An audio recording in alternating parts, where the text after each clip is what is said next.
माता उमा जी ने पूछा भगवान श्री महेश से, माता उमा जी ने पूछा भगवान श्री महेश से, ये रूप है भगवान के। माता उमा भगवान श्री महेश से श्री शैलम के पर्वत पर बैठकर पूछती हैं, कलयुग को लाने में, कलयुग को बढ़ाने में कौन सहयोगी होता है? संसार का कोई व्यक्ति नहीं चाहता कि कलयुग बढ़े आगे। संसार का कोई व्यक्ति नहीं चाहता कि कलयुग और आगे बढ़े। संसार का व्यक्ति तो चाहता है कि कलयुग जहां है वहीं पर थम जाए, रुक जाए और ये आगे ना बढ़े, ये आगे ना बढ़े। पर इस कलयुग को आगे लाने में किसकी तत्परता रहती है? इस कलयुग को आगे बढ़ाने में किसकी तत्परता रहती है? तो भगवान शंकर, भगवान श्री महेश माता उमा जी से कहते हैं, उमा, पहले नंबर पर है स्त्री, दूसरे नंबर पर है पुरुष, तीसरे नंबर पर है गुरु और चौथे नंबर पर है इंसान। ये चार ऐसे हैं, अगर ये चाहें तो कलयुग आगे बढ़ ही नहीं सकता है, बढ़ेगा ही नहीं, एक ही जगह पर स्थिर होकर रह जाए। कलयुग आगे बढ़ ही नहीं सकता। कौन कौन चाहे? पहले नंबर पर कौन है? स्त्री, दूसरे नंबर पर जम के बोलो पुरुष, तीसरे नंबर पर गुरु और चौथे नंबर पर इंसान। अगर ये चार चाहें तो कलयुग अपना कदम बढ़ा ही नहीं सकता। अगर ये चार चाहें तो कलयुग अपना पांव आगे बढ़ा ही नहीं सकता। ये चार को रोकना चाहिए कलयुग को। तो कलयुग ये कैसे रोक सकते हैं? तो कहा, स्त्री लज्जा को, शर्म को ना भूले तो कलयुग आगे बढ़ ही नहीं सकता। स्त्री लज्जा को रखे, शर्म को रखे।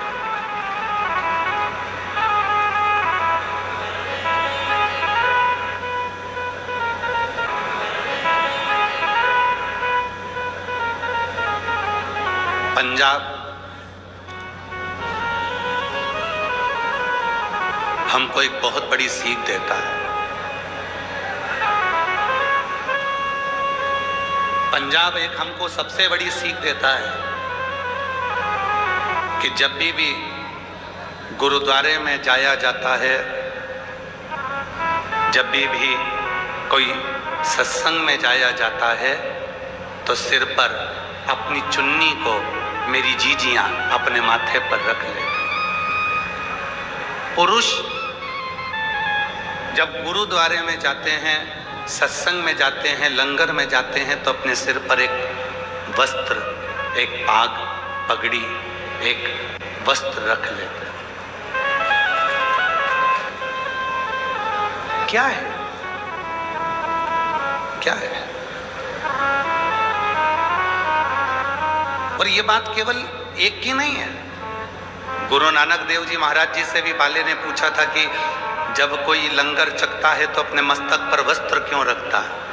जब मत्था टेकने के लिए गुरुद्वारे में आता है, देवालय में जाता है, शिवालय में जाता है, तो अपने मस्तक पर वस्त्र क्यों रखता है?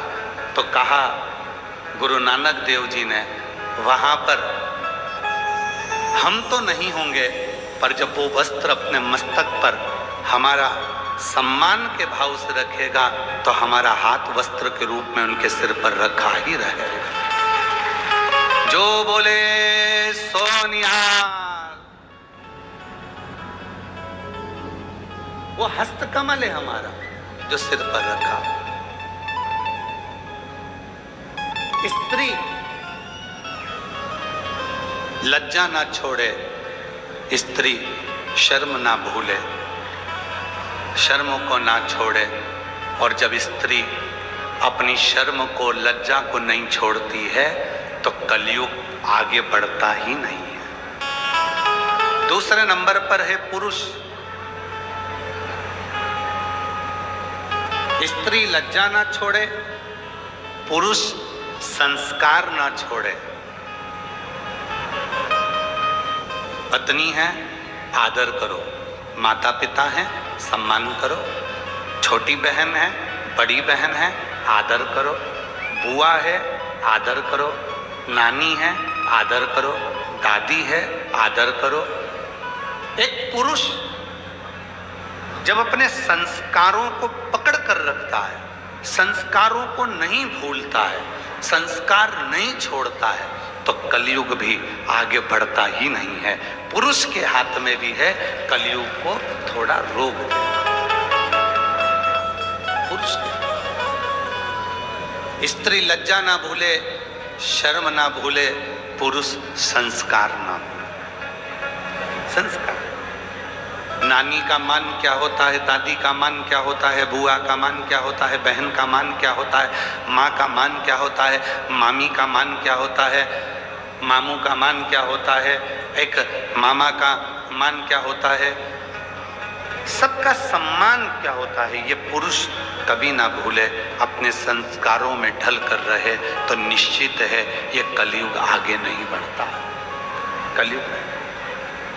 तीसरे नंबर पर है गुरु। कलयुग को रोकने में गुरु की सबसे बड़ी प्रधानता है। क्या?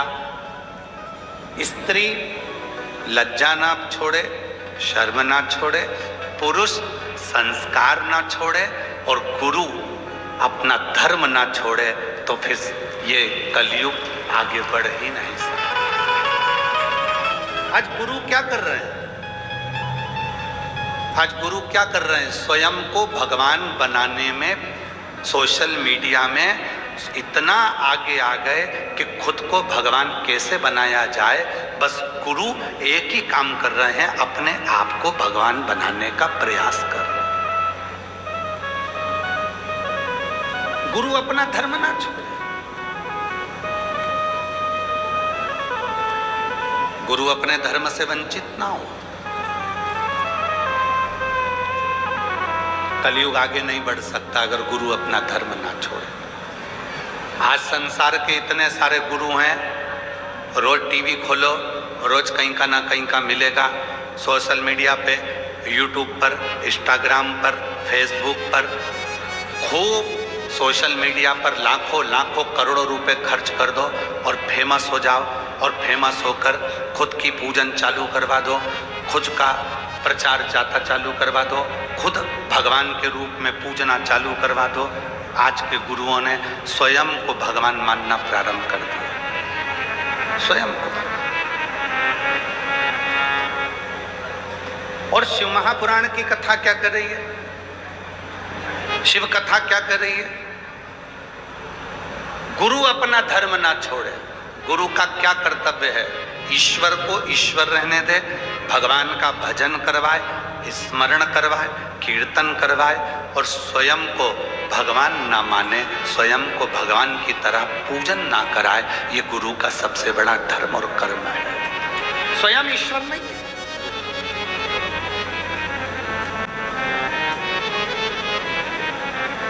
आज के गुरु ऐसे हो गए,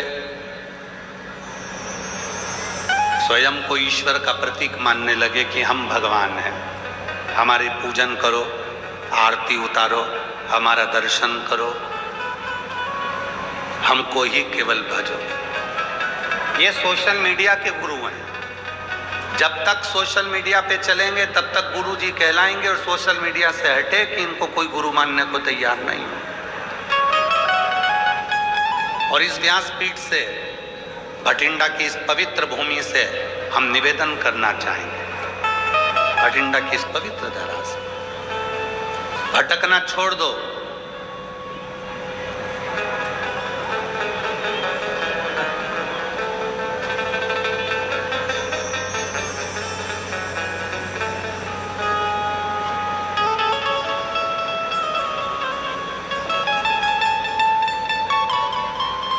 कहीं नहीं भटकना, भटकना छोड़ो।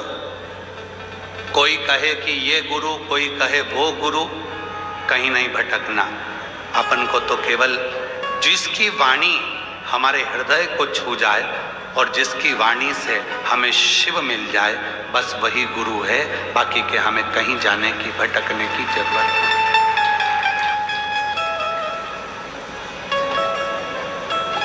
कितना सुंदर व्याख्यान है महाराज जी।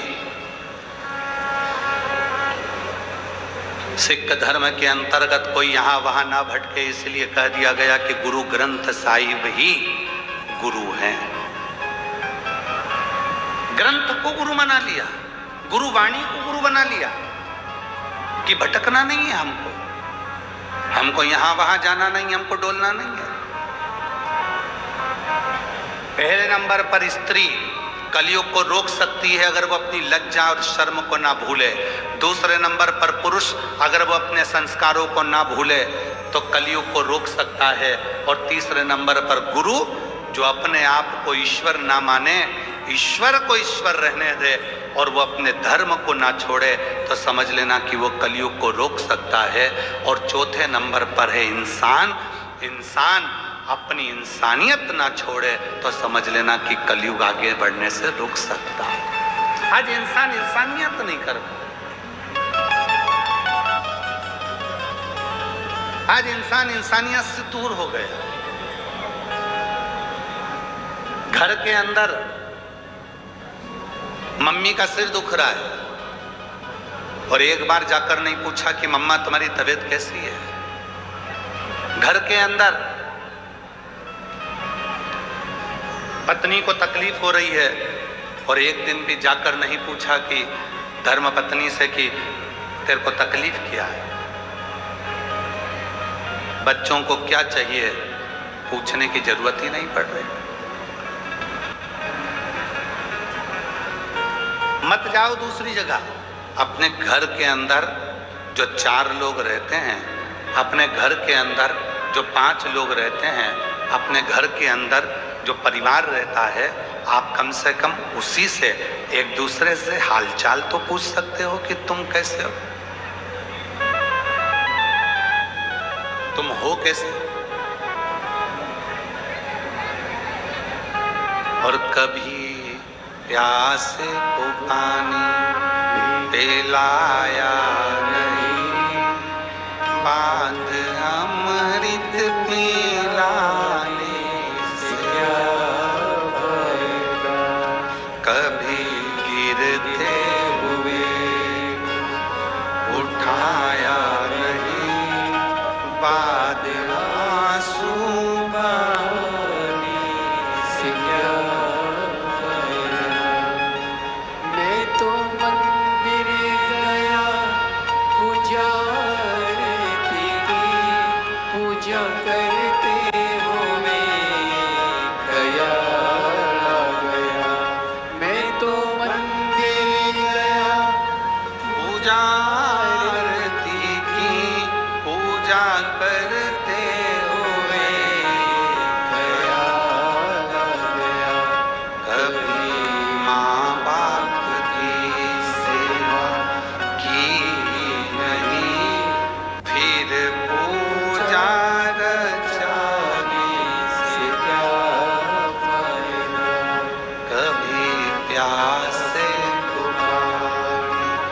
पिलाया नहीं, बाद अमृत पिलाने से क्या फायदा। कौन ध्यान जो हैं अपने साथ उनका स्मरण करो।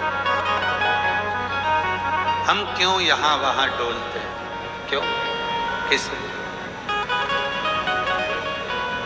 कलयुग आगे बढ़े ना, उसके लिए इन 4 को ध्यान रखना है। पहला स्त्री को, दूसरा पुरुष को, तीसरा गुरु को, चौथा इंसान, इंसानियत। ये भूले ना।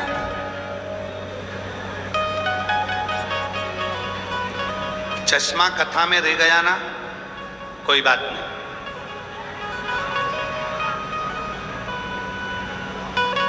चश्मे की याद कब आती है?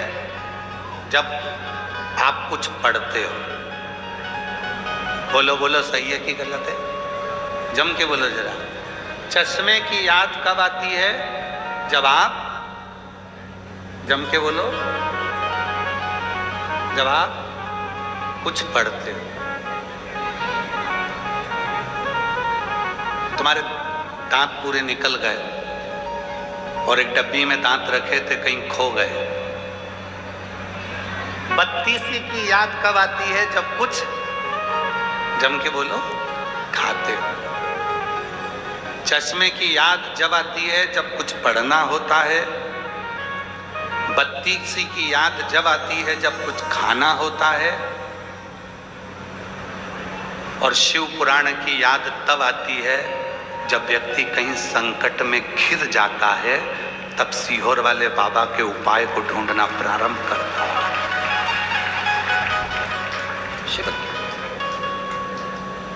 और मेरा भोलेनाथ आता है, अंत समय प्रभु आना पड़ेगा, वचन दिया तो निभाना पड़ेगा। अंत समय प्रभु आना पड़ेगा, वचन दिया तो निभाना पड़ेगा। आए ना आए प्रभु कुटुंब कबीरा, अंत समय प्रभु आना पड़ेगा, वचन दिया तो निभाना पड़ेगा। चश्मे की याद आई पढ़ते समय, चश्मा कहीं खो गया, कोई बात नहीं। बत्तीसी दांत कहीं खो गए, कोई बात नहीं। पर यदि गाड़ी की चाबी, घर की चाबी कहीं खो गई तो क्या करोगे? घर जाकर खड़े रहोगे, फोन लगाओगे, बुलाओगे चाबी वाले को ताला खोलने के लिए? चश्मा खोया चलेगा, बत्तीसी खो गई चलेगी, पर चाबी खो गई नहीं चलेगी। एक प्रसंग है ना, भारत के 10 लोग मिलके अमेरिका घूमने गए और भारत के 10 लोग घूमने अमेरिका गए। वहां जाकर उन्होंने एक होटल का रूम लिया और वो होटल का रूम नीचे नहीं मिला, 100 मंजिल ऊपर मिला। एक व्यक्ति ने कहा, क्यों मैनेजर साहब इतनी ऊपर कमरा दे रहे हो, उसकी जगह नीचे का दे दो। नहीं नहीं, 100 मंजिल ऊपर है, चाहिए? ठीक है, जाना आना लिफ्ट लगी है, चले जाना, ठीक है। 100 मंजिल ऊपर कमरा ले लिया। वो भारत के गए हुए 10 लोग घूमने फिरने जाने लगे, आने लगे, लिफ्ट का बटन दबाते, चले जाते, आ जाते, बस यही चलता रहा। एक दिन वो शॉपिंग मॉल से शॉपिंग कर कर आए, अपने होटल के रूम के लिए आए। नीचे खड़े होकर उन्होंने लिफ्ट की बटन दबाई, पर लिफ्ट नहीं चल रही थी। मैनेजर ने कहा, आज लाइट नहीं है। लाइट नहीं है, फिर 100 मंजिल ऊपर कैसे जाएंगे? तो मैनेजर ने कहा कि ये सीढ़ियां बनी हुई है, सीढ़ियों से चढ़ जा। अब वो 10 लोगों ने विचार करा, 100 मंजिल ऊपर सीढ़ियों से चढ़ेंगे कैसे? तो इतने में उस मैनेजर से कहा कि हमको नीचे का कोई कमरा खोल दो, हम जरा आराम कर लेंगे और वो हम बाद में चले जाएंगे। नहीं नहीं, उसका चार्ज अलग लग जाएगा, तुम्हें ऊपर जाना। अब 10 व्यक्ति ने विचार करा, चढ़ेंगे से तो क्या चले जाएंगे। एक काम करो, अपनी अपनी कोई बात निकाल दो, अपनी अपनी दुख भरी कथा कहना चालू करो, अब भी पहुंच जाएंगे। पहले ने अपनी दुख भरी कथा कही, 10 मंजिल ऊपर पहुंच गए। दूसरे ने अपनी दुख भरी कथा कही, 20 मंजिल ऊपर पहुंच गए। तीसरे ने अपनी दुख भरी कथा कहना चालू करी, 30 मंजिल ऊपर पहुंच गए। 5वें ने कही 50 मंजिल, 6ठे ने कही 60 मंजिल, 8वें ने कही 80 मंजिल ऊपर पहुंच गए। 9वें व्यक्ति ने कथा कही, 90 मंजिल ऊपर पहुंच गए। अब 10वें व्यक्ति से कहा, तू अपनी दुख भरी कथा कह। उसने कहा मैं अपनी दुख भरी कथा कहूंगा तो तुम सब रो पड़ोगे, तो तेरी दुख भरी कथा है ऐसी क्या? तो कहा मेरी दुख भरी कथा केवल इतनी है कि कमरे की चाबी नीचे रह गई है। तो कमरे की चाबी चढ़ गए ऊपर, 80-90 मंजिल ऊपर चढ़ने के बाद याद आया कि कमरे की चाबी नीचे रह गई। कमरे की चाबी नीचे रह गई। 80-90 मंजिल चढ़ने के बाद आया कि कमरे की चाबी तो नीचे रह गई।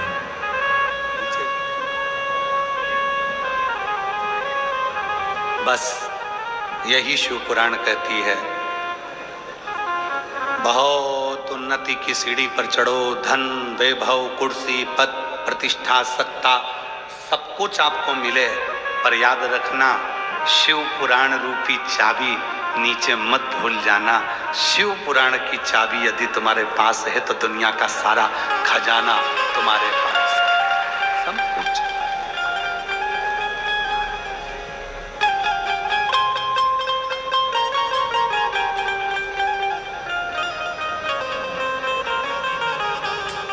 तेरे दर पे आके मुझे क्या मिला रे, तेरे दर पे आके मुझे क्या मिला रे। मैं जानता हूँ या वो जानता है, मैं जानता हूँ या वो जानता है, तेरे दर पे आके मुझे क्या मिला, तेरे दर पे आके मुझे क्या मिला। ये सब कुछ जानने वाला कोई दूसरा है ही नहीं। चश्मा भूल जाएगा चलेगा, बत्ती सी भूल जाएगा चलेगा, चाबी नहीं भूलना चाहिए।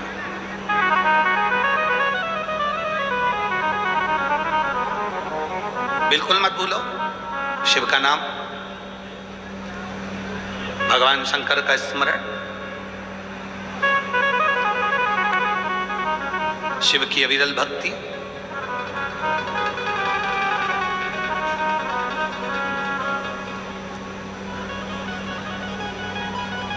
एक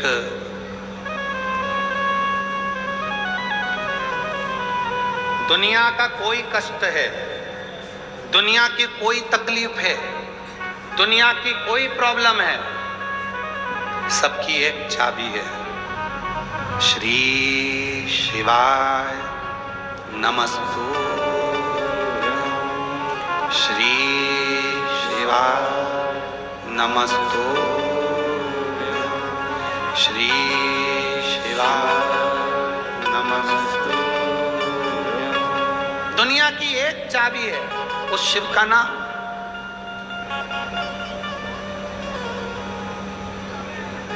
बोल बम का नारा है,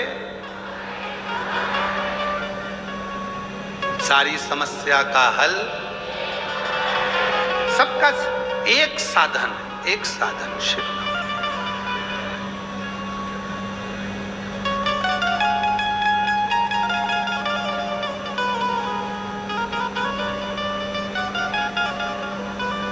आज एक प्रसंग स्मरण में आ रहा है। एक हमारे साथ में पढ़ने वाला एक प्रवीण गोस्वामी जी,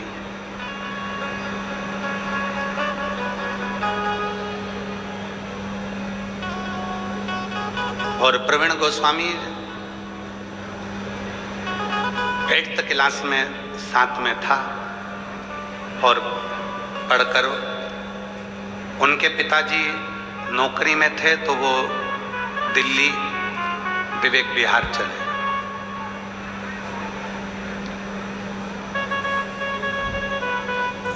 और दिल्ली विवेक विहार में वो रहने लगे, और वो प्रवीण भी कार्य में लग गया। क्या काम करता था बहुत पहले का स्मरण था, तो ध्यान नहीं था कि वो कहाँ हैं। ऐसे कई मित्र हैं कहीं कहीं कहीं कहीं।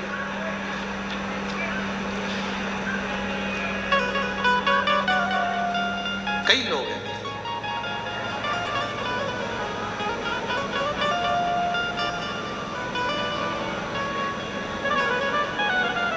तेरे दर पे आके मुझे क्या मिला है, तेरे दर पे आके मुझे क्या मिला है, ये मैं जानता हूँ या तू जानता है, ये मैं जानता हूँ या तू जानता है, तेरे दर पे आके मुझे क्या मिला है, तेरे दर पे आके मुझे क्या मिला है, तेरी रहमतों का एक आसरा है, तेरी रहमतों का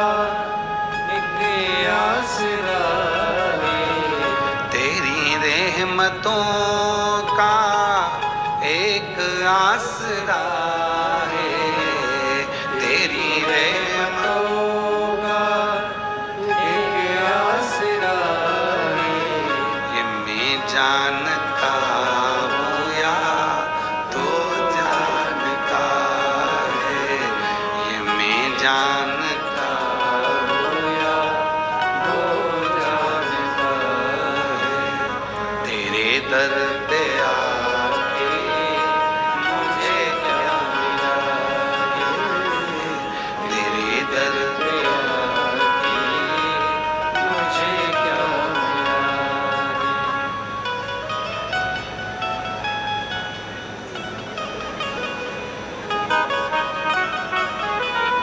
क्या मिला, ये बोल। तो वो दिल्ली चले गए, दिल्ली में विवेक विहार में वो रहने लगा। अब समय निकलते निकलते निकलते निकलते ऐसे कई साल निकल गए और मिलना नहीं हुआ। अब कक्षा 8वीं का स्मरण और अब सालों हो गए, सालों निकल गए। कोरोना काल में उसका खूब अच्छा काम था, कोई फैक्ट्री मैक्ट्री आदि आदि बहुत अच्छा काम काज था और हमको मालूम नहीं था कि कोई फैक्ट्री मैक्ट्री और आदि काम इसका ट्रांसपोर्ट वगैरह का है। और वो 2,84,00,000 रुपए के कर्जे में वो आ गए और हमसे तो कभी मिला नहीं। 8th क्लास के बाद में कभी उसका और हमारा मिलना हुआ नहीं, कभी नहीं मिले। कोरोना काल आया, व्यापार नीचे गया, पूरे कोरोना में वो कर्जे में हो गया। कर्जे में होने के बाद उसकी धर्म पत्नी भी बच्चों को लेकर मायके चली गई। 4 भाई थे, चारों भाइयों ने हाथ ऊंचा कर दिया, तूने कर्जा करा, तेरा पैसा गया, और भाइयों ने भी साथ छोड़ दिया।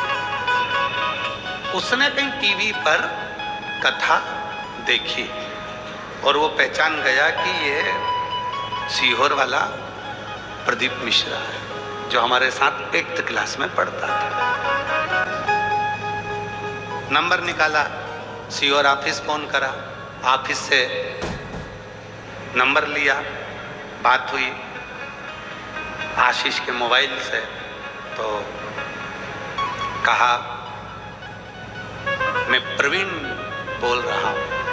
हमने कहा प्रवीण कौन? कहा 8th क्लास में पढ़ते थे, याद है? अब इतने स्मरण में आया। हाँ हाँ। कहाँ हो?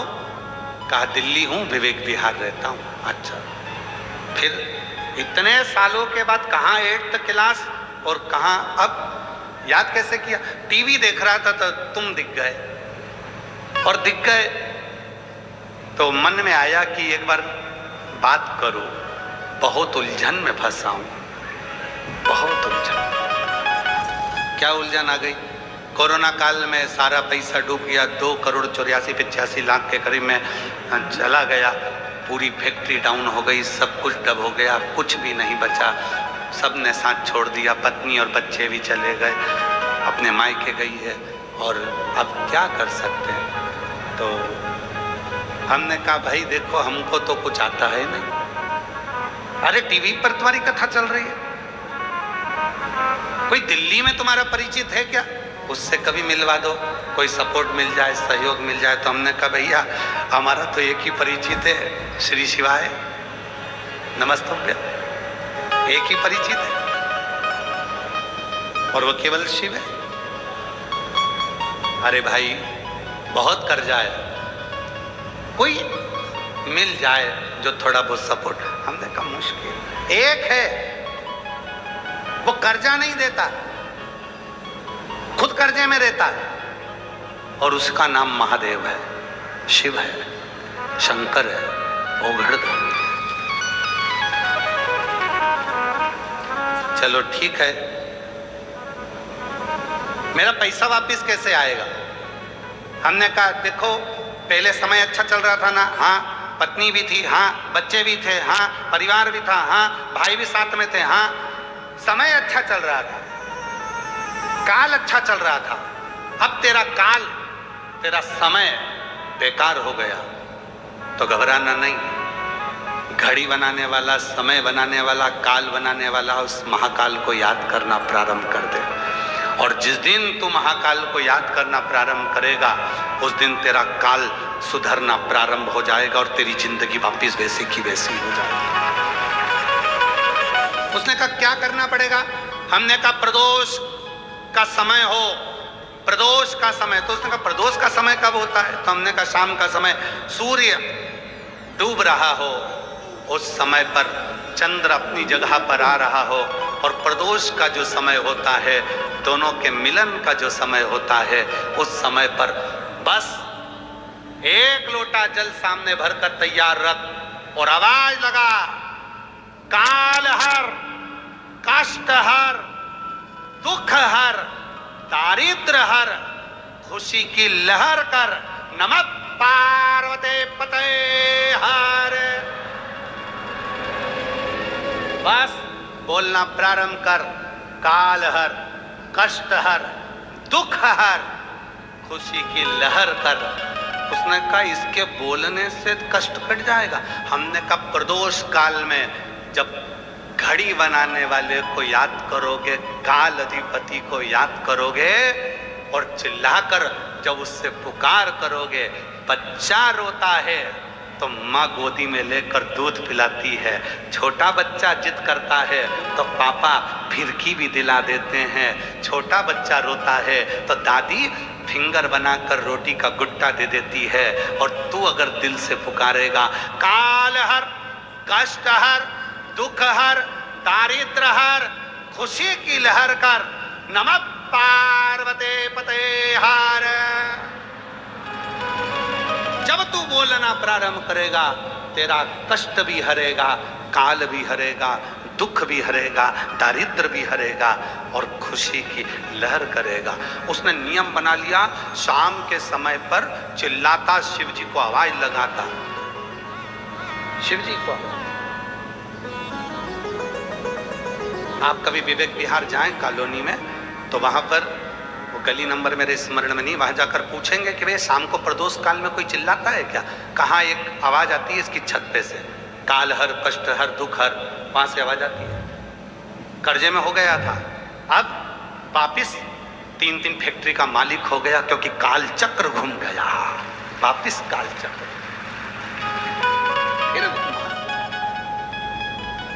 किसकी सामर्थ्यता है। पैसा देने वाला पैसा दे सकता है पर समय चेंज नहीं कर सकता।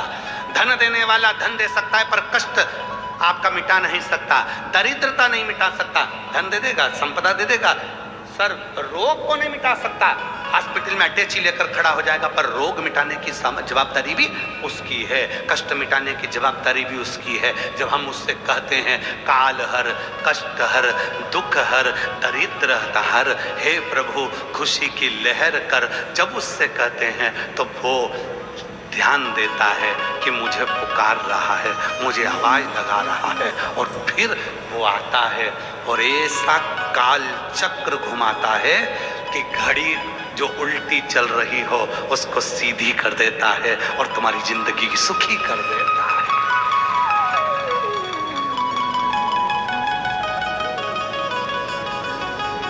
सुखी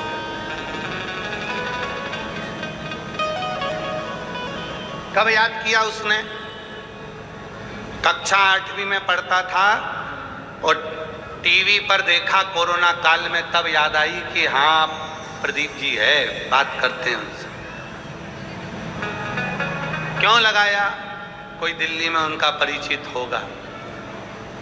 हे भैया, हमारे दो ही रिश्ते, हमारे एक हमारे भोले बाबा, एक हमारे भोले बाबा, और दूजी को रानी सरकार, हमारे दो ही रिश्ते, हमारे दो ही रिश्ते। धन वालों के ढेरों साथी हो सकते हैं। कई लोग कहते हैं सियोर वाले बाबा आपके बहुत धनपति रिश्तेदार परिचित पहचान वाले होंगे, तो हम सत्य कहें ना मेरी जीजियों, हमारे तो भोले बाबा और पार्वती मैया और दूसरी मेरी जीजी और मेरे जीजा, बस यही मेरे रिश्तेदार हैं, यही मेरे बाबा के प्रेम। और धन नहीं, संपदा नहीं, दौलत नहीं।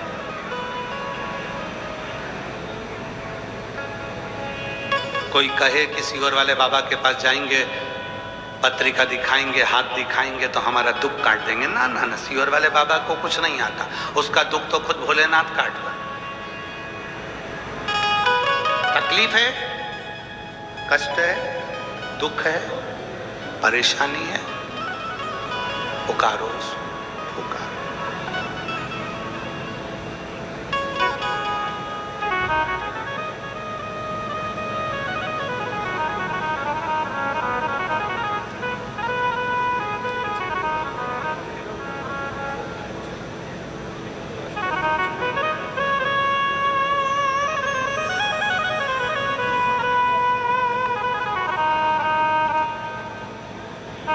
उसको पुकारो। एक बार सब प्रेम से बोलो, काल हर, कष्ट हर, दुख हर, दारिद्र हर, खुशी की लहर कर। नमः पार्वती पते हर हर महा। हमारे जीवन के सारे कष्ट को हर ले, काल को हर ले, दुख को हर ले, परेशानियों को हर ले, तकलीफों को हर ले, सर्व रोग को हर ले, सर्व पाप को हर ले और खुशी की लहर कर दे मेरे शिव।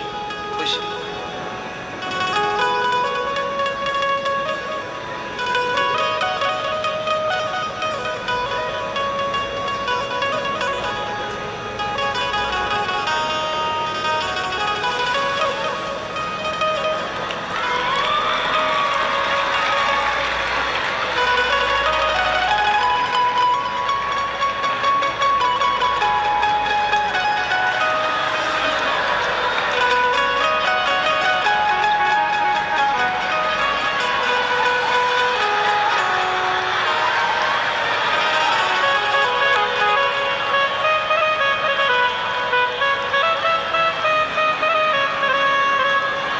पर्वत से बोले बाबा नीचे उतर आओ, पर्वत से बोले बाबा नीचे उतर आओ, ओ पर्वत से बोले बाबा नीचे उतर आओ।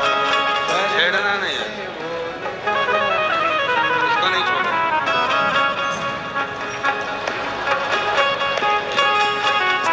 ओ देर ना लगाओ भोला, देर ना लगाओ, देर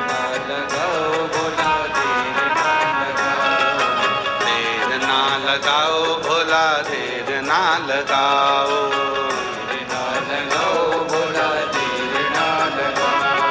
ओ पर्वत से भोले बाबा नीचे उतर आओ, पर्वत से भोले बाबा नीचे उतर आओ। पर्वत से, बाबा नीचे उतर आओ। ओ पर्वत से भोले बाबा नीचे उतर आओ। ओ देर ना लगाओ भोला देर ना लगाओ, देर ना लगाओ भोला देर ना लगाओ। देर ना लगाओ भोला देर ना लगाओ, देर ना लगाओ भोला देर ना लगाओ। भोले के लान में ने, भोले के लान में ने गंगा जल, भोले के लान में ने गंगा जल मंगाया, भोले के लाल मैंने गंगा जल बुलाया। ओ जल्दी से आओ भोला देर ना लगाओ, जल्दी से आओ भोला देर ना लगाओ। ओ जल्दी से आओ भोला देर ना लगाओ, जल्दी से आओ भोला देर ना लगाओ। ओ पर्वत से भोले बाबा नीचे उतर आओ, पर्वत से भोले बाबा नीचे उतर आओ। ओ पर्वत से भोले बाबा नीचे उतर आओ, पर्वत से भोले बाबा नीचे उतर आओ। ओ देर ना लगाओ भोला देर ना लगाओ, देर ना लगाओ भोला देर ना लगाओ। देर ना लगाओ भोला देर ना लगाओ। भोला देर ना लगाओ। देर ना लगाओ भोला देर ना लगाओ।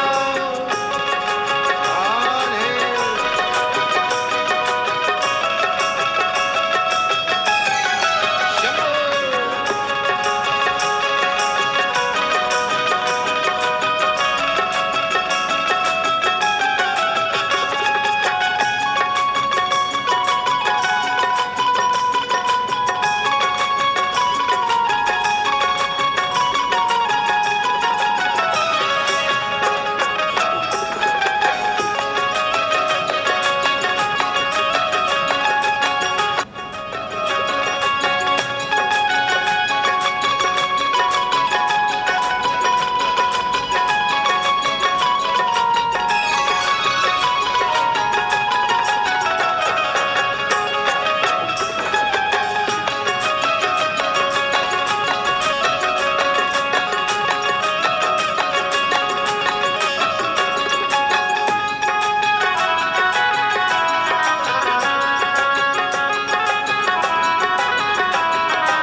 भोले के लाने मैंने भोजन बनाया।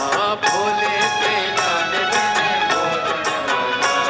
ओ भोले के लाने मैंने भोजन बनाया। भोले के लाने मैंने भोजन बनाया। जल्दी से आओ भोला देर ना लगाओ। जल्दी से आओ भोला देर ना लगाओ। जल्दी से आओ भोला देर ना लगाओ। जल्दी से आओ भोला देर ना लगाओ। ओ पर्वत से भोले बाबा नीचे उतर आओ। पर्वत से भोले बाबा नीचे उतर आओ। ओ पर्वत से भोले बाबा नीचे उतर आओ। पर्वत से भोले बाबा नीचे उतर आओ। देर ना लगाओ भोला देर ना लगाओ। देर ना लगाओ भोला देर ना लगाओ। देर ना लगाओ भोला देर ना लगाओ। देर ना लगाओ भोला देर ना लगाओ।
पर्वत से बोले बाबा नीचे उतर आओ, पर्वत से बोले बाबा नीचे उतर आओ, ओ पर्वत से बोले बाबा नीचे उतर आओ, पर्वत से बोले बाबा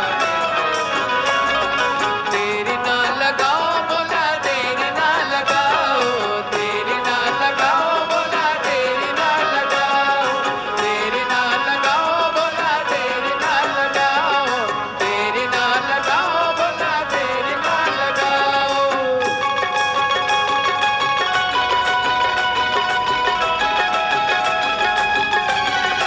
बोले शंभो।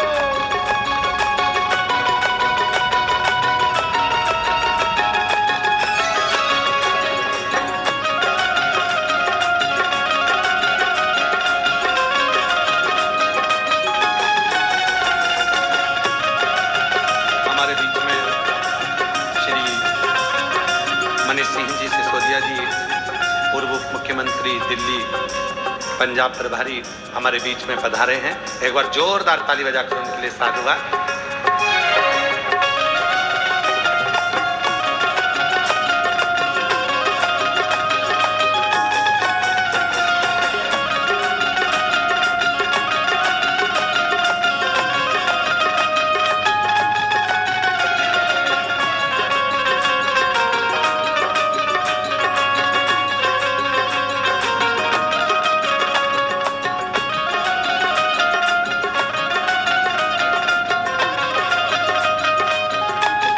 जोरदार ताली।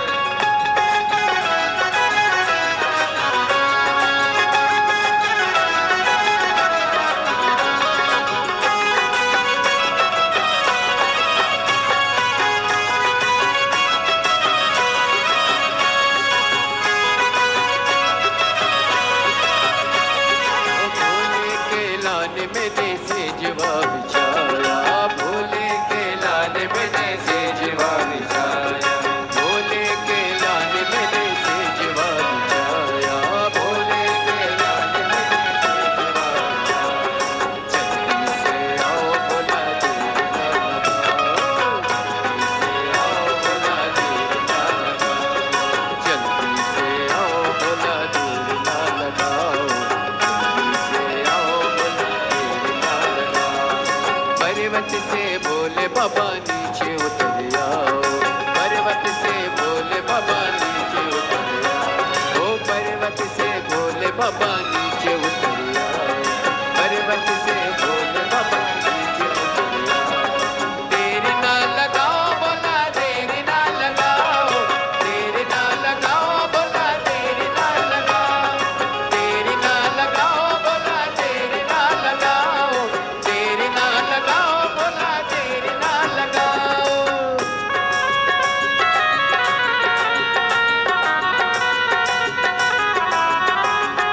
हरि बोल।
भोले के लाड मैंने चूरमा मंगाया, ओ भोले के लाने में दे चूरमा मंगाया, भोले के लाड मैंने सेजवा बिछाया, ओ भोले के लाने में दे सेजवा बिछाया, ओ जल्दी से आओ बाबा देर ना लगाओ, जल्दी से आओ बोला देरी ना लगाओ, जल्दी से आओ भोला देर ना लगाओ, जल्दी से आओ बोला देरी ना लगाओ।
दिल से प्रार्थना करिए, विनय करिए, निवेदन करो। बाबा को अपने मन का भाव,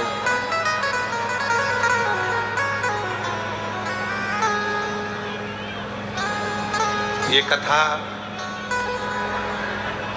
कल 24 तारीख को सुबह 8 बजे से 11 बजे तक होकर विराम हो जाएगी। कल कथा का समय प्रातः 8 बजे से 11 बजे तक रहेगा। 24 जून को ये कथा विराम होगी, जो 18 जून से प्रारंभ हुई है। टीवी पर कथा का समय यही 2 बजे से 5 बजे तक रहेगा।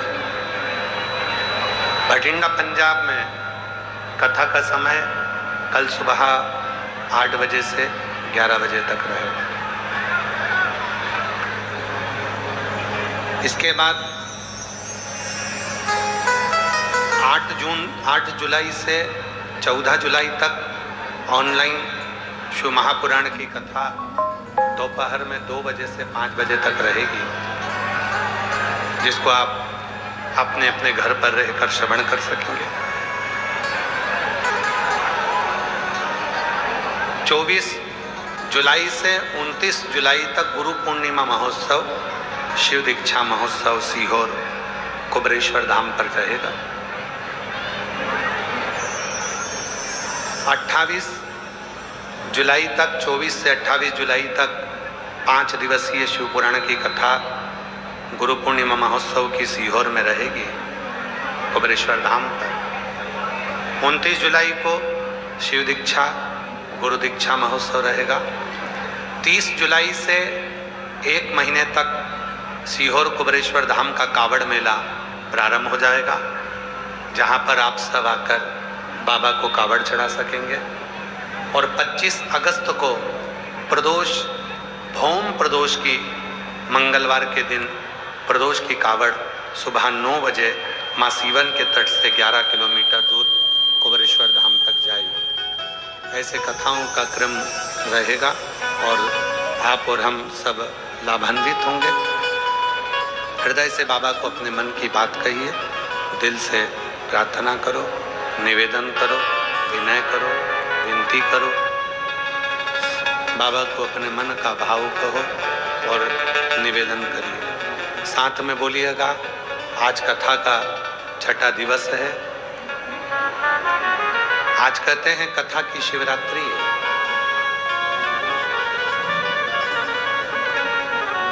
बाबा को अपने मन का भाव कहिए, प्रार्थना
देवादिदेव महादेव भगवान शिव पौगड़दानी तरकालदर्शी कैलाशी अविनाशी भगवान शिव की पवित्र कथा कर रहे हैं। शिव महापुराण की कथा वर्णन कर रहे हैं, शिव तत्व कह रहे हैं, भगवान शंकर की पवित्र कथा कर रहे हैं।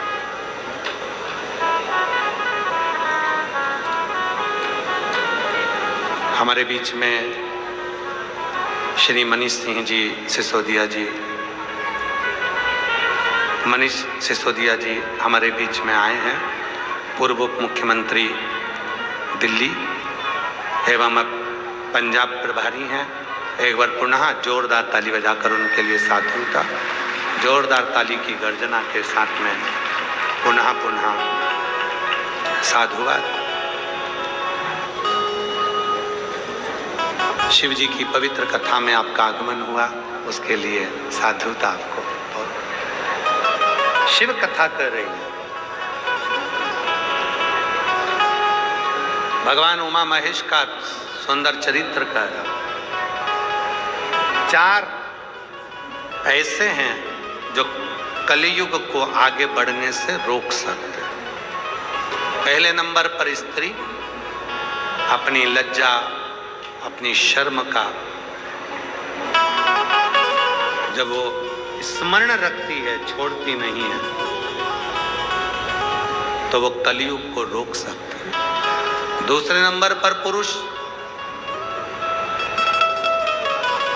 यदि संस्कार को नहीं छोड़ते तो वो कलियुग को आगे बढ़ने से रोक देते। तीसरे नंबर पर है गुरु। गुरु जो अपना धर्म और अपना कर्म ना छोड़े, स्वयं को भगवान घोषित ना करे, ईश्वर को ईश्वर रहने दे। अभी कथा में कहा आज के जमाने में सबसे बड़ी अगर परेशानी है तो एक ही है कि आज के जमाने में जो जितने गुरु हैं सोशल मीडिया पर स्वयं को ईश्वर बनाने में लगे हैं।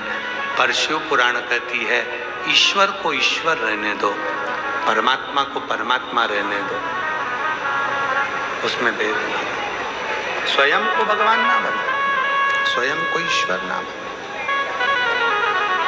और चौथे नंबर पर है इंसान। इंसान अगर अपनी इंसानियत ना छोड़े तो वो श्रेष्ठ है, कलियुग को रोक सकता है, कलियुग को टिका सकता है।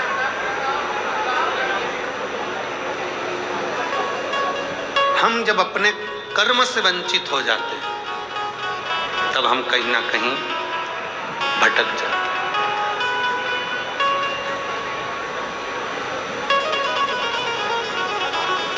शिव पुराण कहती है पूरी दुनिया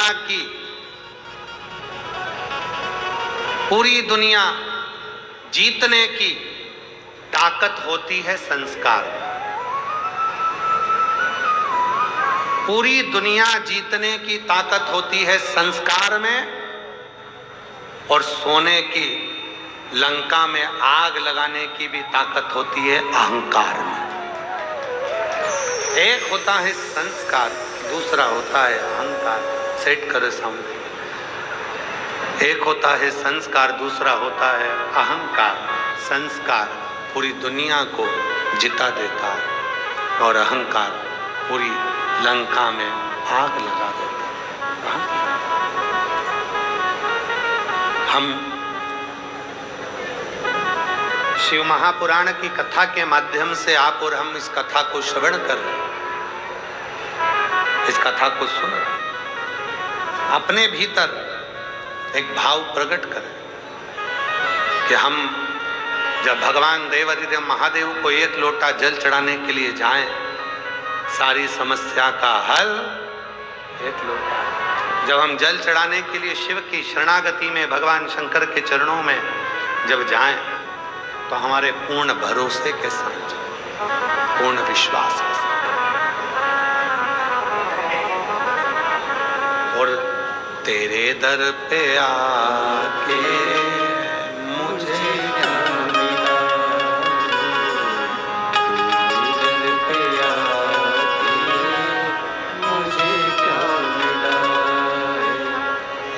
मैं जानता हूँ या तू जानता है, ये मैं जानता हूँ या तू जानता है, तेरे दर पे आके मुझे क्या मिला, तेरे दर पे आके मुझे क्या मिला, ये मैं जानता हूँ या वो जानता है, ये मैं जानता हूँ या वो जानता है, मेरे दर पे आके मुझे क्या मिला है, तेरे दर पे आके मुझे क्या मिला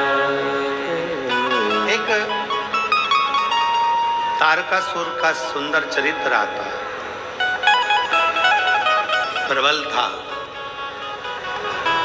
पर शिव का भक्त था। जो शिव का भक्त होता है वो शिव का सुख चाहता है। और हम क्या करते हैं, भगवान को सुख देना प्रारंभ करते हैं तो अपने आप अपने पास सुख का अनुभव होने लगता है।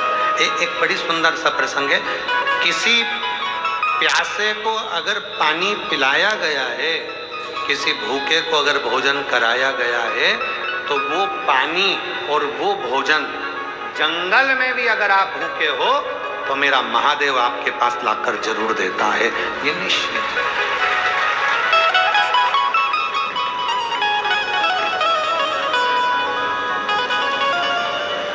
जंगल में भी अगर आप खड़े हो तो वो प्राप्त हो, वो मिलेगा।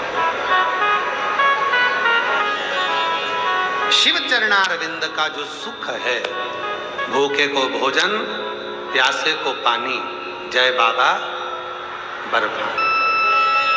हम अगर किसी को दिए हैं तो उसका हमको प्राप्त हो, उसका मिले।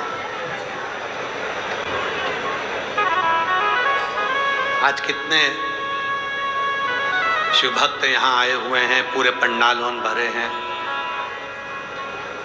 मैं श्री अमरजीत सिंह जी मेहता जी को, श्री परमजीत सिंह मेहता जी को साधुवाद देता हूँ, जो ये भटिंडा नगर में तीसरी बार ये शिव महापुराण की कथा को रखकर सभी भटिंडा वासियों को, पंजाब वासियों को सुख प्रदान किया। सुख जो ये मिला। एक माता ने तो और ना जाने क्या लिख दिया, देखो जरा, देखो जरा। हो मेहता जी पत्र पढ़िएगा जी। आपकी भटिंडा की माताएं कितनी जोरदार जोरदार लिखती हैं, जरा पढ़िएगा। मेरा नाम डिम्पल गुप्ता है, मैं भटिंडा की निवासी हूँ। कहाँ बैठी हैं डिम्पल जी? बहुत बड़ा पत्र है आपका, कहीं बैठी हो तो हाथ हिलाइएगा। और पत्र को जरा भटिंडा वाले सब पढ़ो मेहता जी के साथ में। मेरा नाम डिम्पल गुप्ता है, मैं भटिंडा की निवासी हूँ। सबसे पहले मैं मेहता जी को धन्यवाद करती हूँ, जिनकी वजह से हमें तीसरी बार शिव पुराण की कथा सुनने का अवसर मिला। फिर मैं पुलिस प्रशासन का धन्यवाद करती हूँ कि इतनी भीड़ होने के बाद भी सब कुछ नियंत्रण से भटिंडा पुलिस प्रशासन ने संभाल कर रखा। एक बार उनके लिए भी जोरदार ताली बजाओ। गुरुजी अब पत्र देखिएगा जरा। पिछले साल की कथा 7 दिन की होने वाली थी तो 5 दिन की मिली थी। पानी गिर गया, हवा आंधी चल गई। 2 दिन हमारे पुराने बच्चे हैं तुम्हारे पास में। अरे ताली मत बजाओ, तुम्हारे ताली के चक्कर में गड़बड़ हो जाता है। मेहता जी, तो आपके पिछले बार के 5 दिन की कथा हुई थी, 2 दिन बच गए। तेरा क्या होगा कालिया? अब वो जो 2 दिन बच गए हैं, तो कायदा तो बोलता है कि हमारे यहाँ 7 दिन की कथा की जगह 9 दिन होना चाहिए, 2 दिन बढ़ाना चाहिए तुमको। फिर भी अगर आप 2 दिन नहीं बढ़ाते हो तो वादा कर जाओ मेहता जी से कि फिर बुलाए।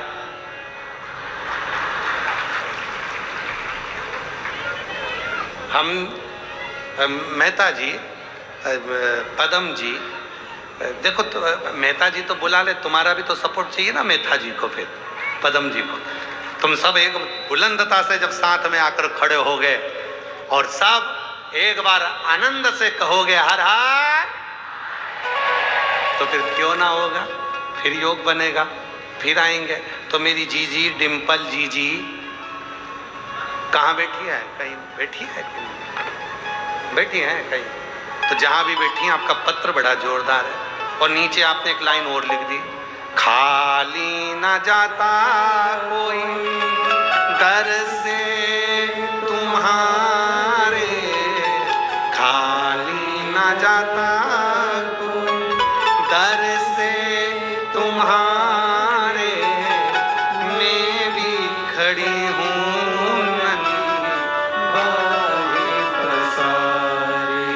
अपने हृदय से, लगा लो गिरा जा रहा हूँ, उठा लो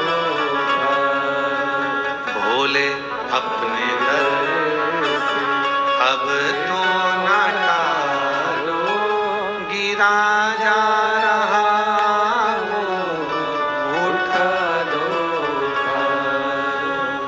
एक विश्वास, एक भरोसा, एक दृढ़ता जब अपने भीतर रखती है, शिव से मिलन की आस, भगवान को पाने की आस जब हमारे भीतर होती है तो वो शिव तत्व हमको प्राप्त होता है। मैं श्री मनीष जी सिसोदिया जी को आमंत्रित करता हूँ, 2 शब्द आपके यहाँ सभी को प्राप्त हों।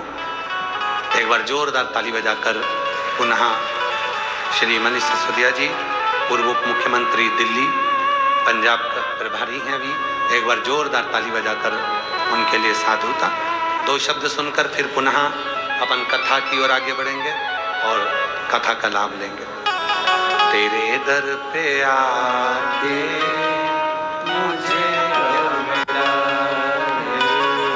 तेरे दर पे आके मुझे क्या मिला, ये मैं जानता हूँ या वो जानता है, ये मैं जानता हूँ या वो जानता है, अपने दर पे आ। एक बार जोरदार ताली बजाएं श्री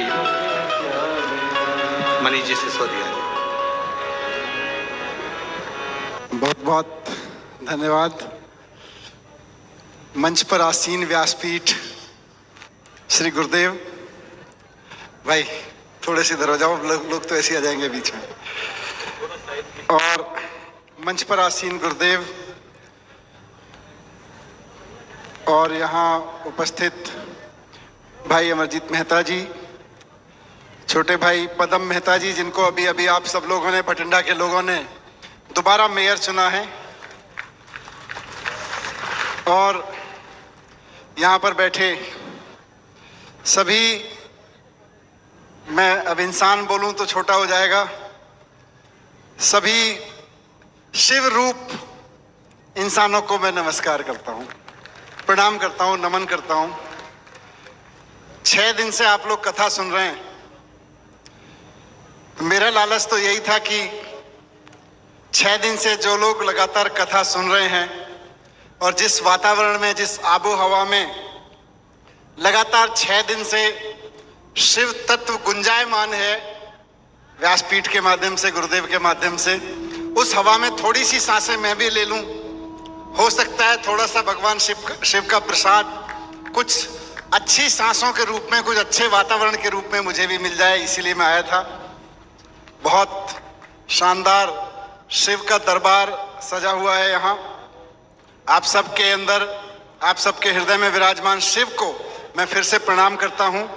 आप सब ने बहुत साथ दिया है पंजाब में, और मुझे लगता है कि ये शायद भगवान शिव की ही कृपा है कि तमाम तरह के विष के बावजूद, तमाम तरह के जहर फैलाए जाने के बावजूद आपकी सरकार अच्छा काम कर रही है। ये इंसान के बस की बात नहीं है गुरुदेव। कि जब इतना जहर फैलाया जा रहा हो चारों तरफ, तो इंसान किसी जहर को फैलने से नहीं रोक सकता, वो तो शिव ही रोक सकते हैं। समाज में फैल रहा जहर भी शिव रोकेंगे, बदन में फैल रहा जहर भी शिव रोकेंगे, व्हाट्सएप पे फैल रहा जो जहर है, सोशल मीडिया पे जो फैल रहा जहर है, वो भी शिव ही रोकेंगे। तो आप सबके अंदर विराजमान शिव हर तरह के जहर को आप तक आने से रोकते रहें, और हम राजनीति में भगवान शिव की कृपा से वो सब करते रहें जिससे आपका जीवन और आगे बढ़े, आपके बच्चे आगे पढ़ें।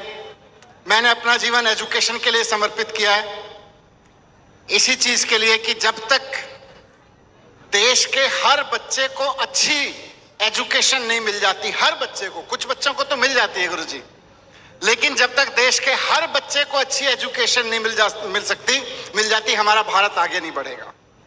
तो आज जब आप प्रार्थना करें यहाँ पे, जब भगवान शिव को नमन करें, जब प्रार्थना करें, कुछ मांगें, तो अपने लिए तो सभी मांगते हैं गुरुदेव।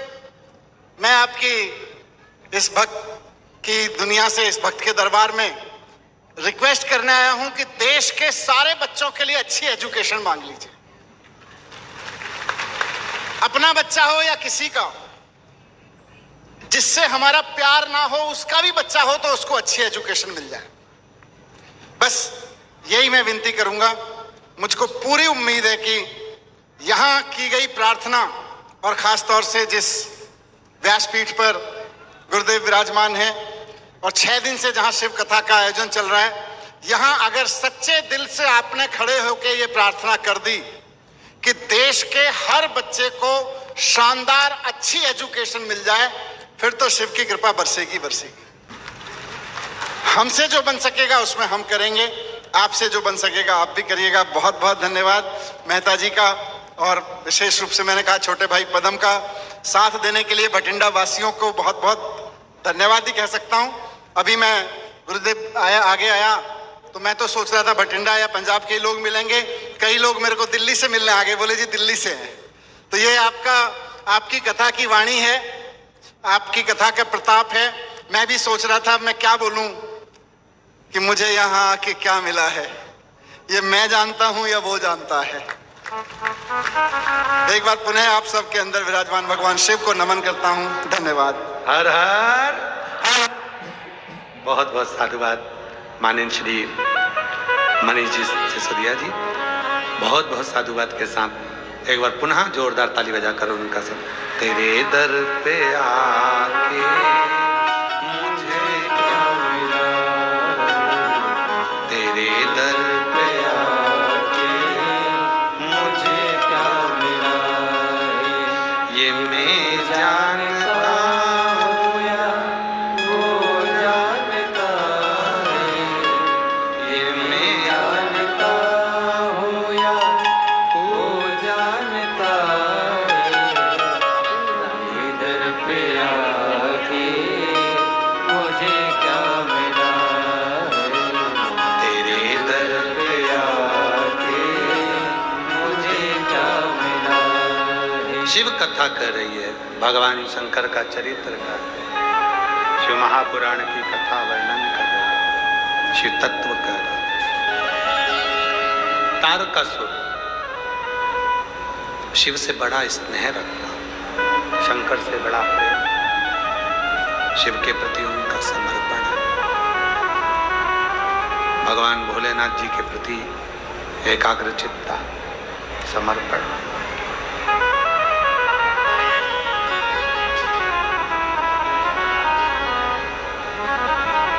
षडानंद कार्तिकेय जी का जन्म हुआ। माता पार्वती जी ने कहा कि ये तारकासुर का संहार करना है, पर इसके हृदय में शिव बसा, शंकर बसा।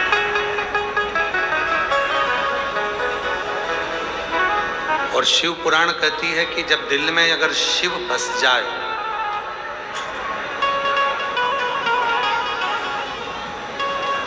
शिव का अगर आगमन हमारे हृदय में हो गया, किसी के दिल में अगर शिव बसा है तो उसका हृदय को दुखाना ये उत्तमतम है। एक होता है स्वार्थ एक होता है समर्पण। दो चीजें, दो बातें, एक स्वार्थ होगा, एक समर्पण होगा।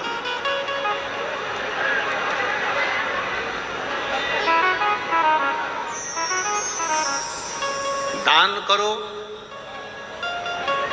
समर्पण कहता। भूखे को भोजन कराओ, समर्पण कहता।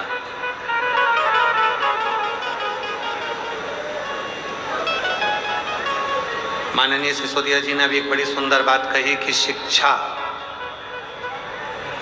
ये भी दुनिया का सबसे बड़ा दान है, शिक्षा का।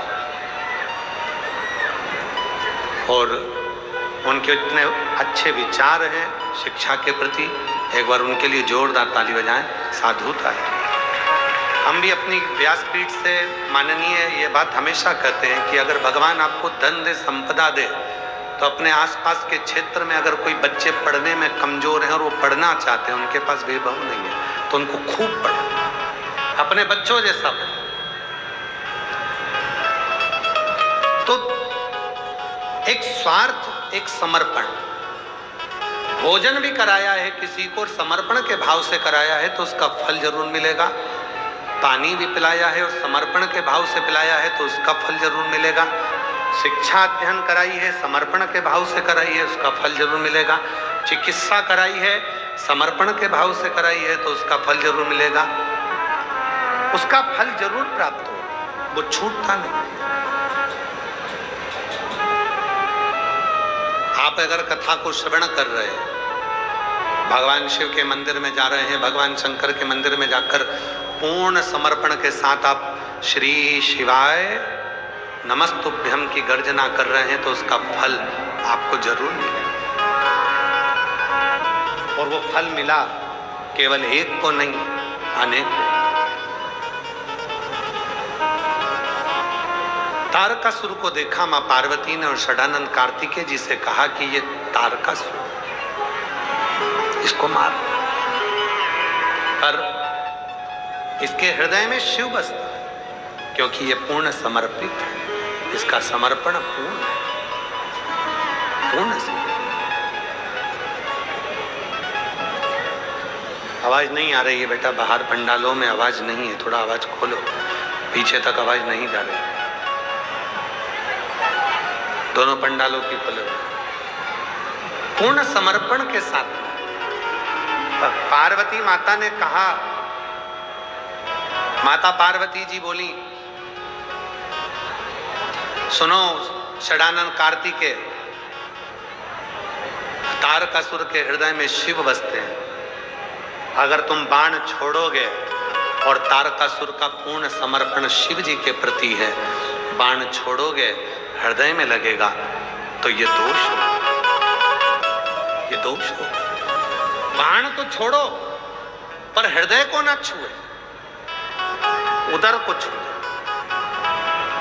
जिस हृदय में शिव बसा हो,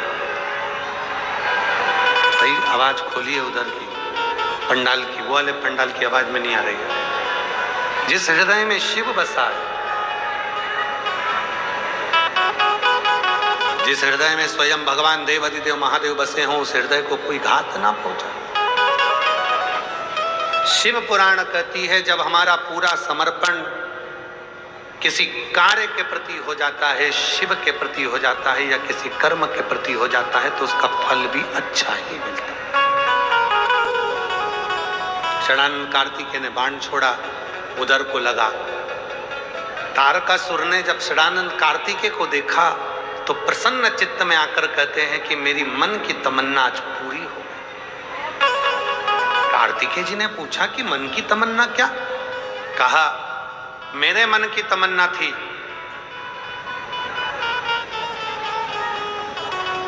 कि शिव का विवाह हो जाए, और शंकर का विवाह तभी हो सकता था जब मैंने वर मांगा कि मैं मरूं तो उनके पुत्र के द्वारा मरूं, वरना शिव विवाह नहीं करता। क्योंकि माता सती से शिव जी का इतना स्नेह था, माता सती को शिव इतना प्रेम करते थे कि शिव दूसरा विवाह करना नहीं चाहते थे, दूसरा विवाह नहीं करना चाहते। आवाज खोल दो, उधर के पंडाल की आवाज नहीं आ रही है, तो उनको बोलो जाके देखो, फिर वहां जाके किसी लड़के को भेजो। शिव जी के प्रति इतना समर्पण था, इतना समर्पण कि बाबा देव अधिदेव महादेव के प्रति भाव मांगा कि उनका विवाह हो जाए और उनका जो पुत्र हो वही मेरे प्राण हो, उनका जो पुत्र। अब मुझे कुछ नहीं चाहिए, अब मेरे को कुछ नहीं चाहिए।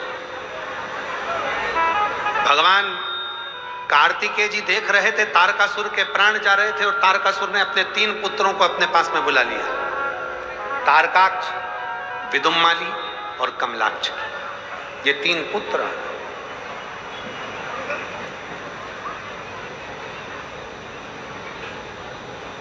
तीनों पुत्र सामने आकर खड़े थे। तारकासुर ने उनको देखा, तारकासुर उनको देख रहे और तारकासुर ने अपने पुत्रों से कहा, सबसे द्रोह करना पर शिव से नहीं, क्योंकि शिव के पास कुछ नहीं है, अगर कुछ है तो केवल करुणा है, केवल दया है, केवल करुणा। कल कथा में कहा था शंकर जी के 5 मुख हैं।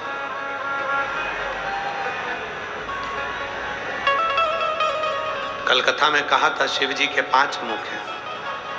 आरती में भी अपन लोग गाते हैं, एकानंद चतुरानंद पंचानंद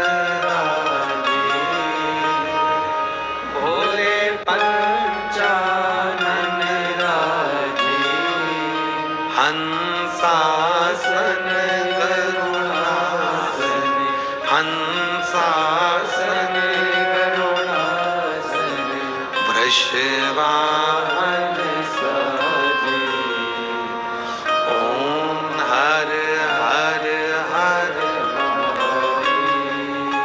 कल कथा में सुना था शिव जी के 5 मुख हैं। एक मुख से पहले सृष्टि का निर्माण करते थे, दूसरे से पालन करते थे, तीसरे से संहार करते थे, चौथे से ओझल करते थे और 5वें से करुणा करते थे।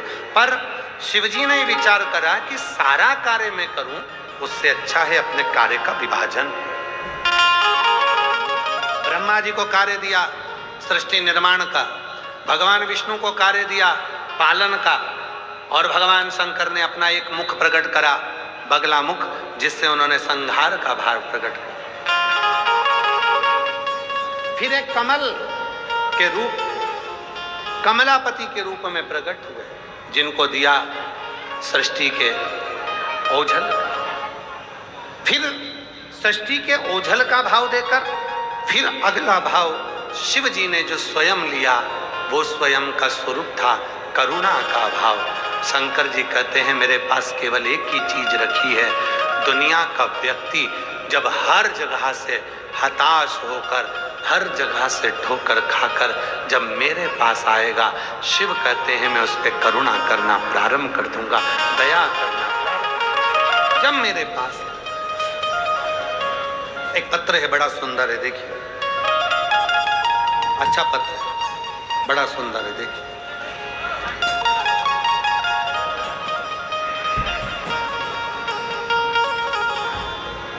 मेरा नाम कोमल, पति का नाम रवि कुमार है। मैं अबोहर पंजाब की रहने वाली हूँ। गुरुजी कहीं बैठी हों तो आ सकती हैं। मेरा नाम कोमल, पति का नाम रवि कुमार है। मैं अबोहर पंजाब की रहने वाली हूँ। मेरी शादी को कई साल बीत गए, संतान का सुख नहीं आया। डॉक्टरों को भी दिखाया, लेकिन संतान की प्राप्ति का सुख ना मिला। तब मैंने टीवी पर आपकी कथा देखी, उसमें आपने पशुपति व्रत का बताया। तब मैंने पशुपति व्रत किया। हम दोनों हर सोमवार को मंदिर जाने लगे, झाड़ू पोछा करने लगे। क्या हुआ बेटा, आजा आजा, ए आजा बाबू, आजा आजा, क्या हुआ, आजा आजा आजा, आजा जल्दी आ, जल्दी आजा।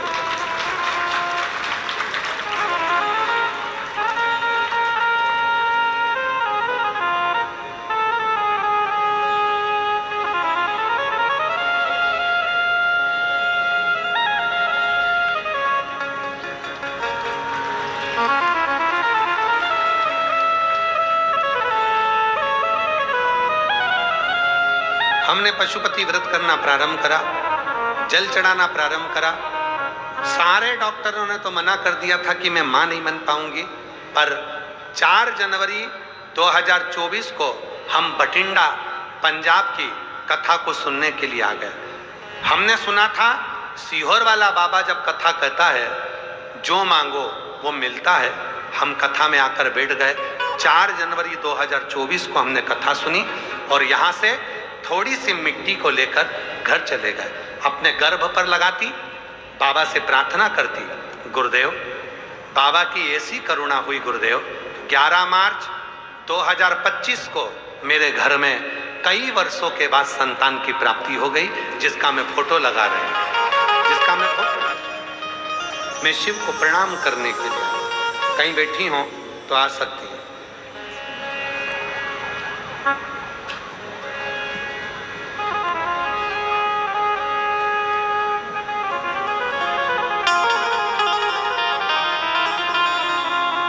एक पत्र अच्छा लिखा है कि बाबा मेरे को, बाबा ने सब कुछ दे दिया। श्री शिवाय नमस्तुभ्यम, सत श्री अकाल, सत श्री अकाल। मेरा नाम अमन और पति जोगिंदर सिंह है। पंजाब गुरदासपुर जिला, गुरदासपुर शहर, बटला गांव पिंड से आई हूँ। गुंडाकोट दी रहने वाली हूँ। मैं तो तुहांडे आगे बेनती कर दी हाँ कि तुसी हर जगह ते कथा कर दे हो, बस एक बार तुसी हिमाचल प्रदेश कथा करो ते हिमाचल प्रदेश नु तार कर दो, उनकी भूमि को पवित्र कर दो। माँ पूरा प्रयास करेंगे हम भी कि हिमाचल प्रदेश में भी शिव महापुराण की कथा हो और बाबा बुला। बाबा सारा सुख शिव महापुराण की कथा सुनकर जाती हूँ और सब कुछ मिल जाता है। ये शिव की कृपा। कहीं बैठी हो, अमन और पति जोगिंदर सिंह पंजाब गुरदासपुर से आए हैं। अगर कहीं बैठे हो तो आ सकते। एक पत्र और बड़ा सुंदर है, देखिए।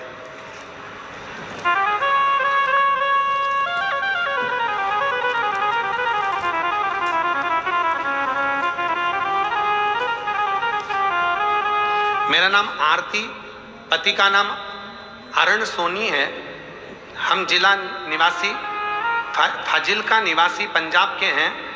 मेरी शादी को 13 वर्ष हो गए थे और मेरे यहाँ कोई संतान नहीं थी।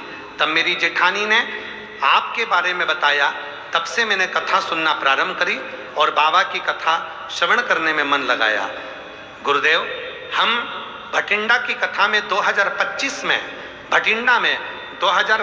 में भटिंडा की कथा में आखिरी दिन पंडाल में कथा सुनी थी तथा पंडाल की मिट्टी पेट पर लगाई।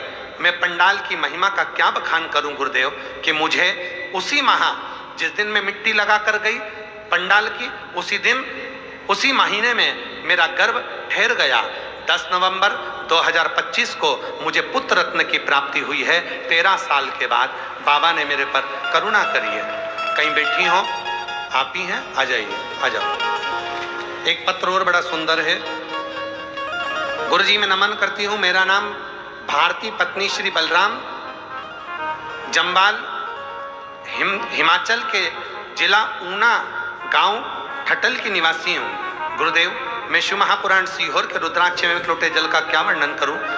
गुरुदेव, मेरे पति की पोस्टिंग भटिंडा में ही है, वह भारतीय सेना में हैं। गुरुदेव, 2024 में पंडाल में बैठकर कथा सुनी थी और बाबा से पुत्र रत्न प्राप्ति के लिए निवेदन करा था। आज बाबा की कृपा से मेरे यहाँ पुत्र रत्न की प्राप्ति हो गई। मैं बाबा को यहाँ प्रणाम करने के लिए आई हूँ। कहीं बैठे हो तो आ सकते हैं, अगर कहीं बैठे हो तो आ सकते हैं। तेरी कृपा का क्या है भरोसा, कब किस पर हो जाए जरा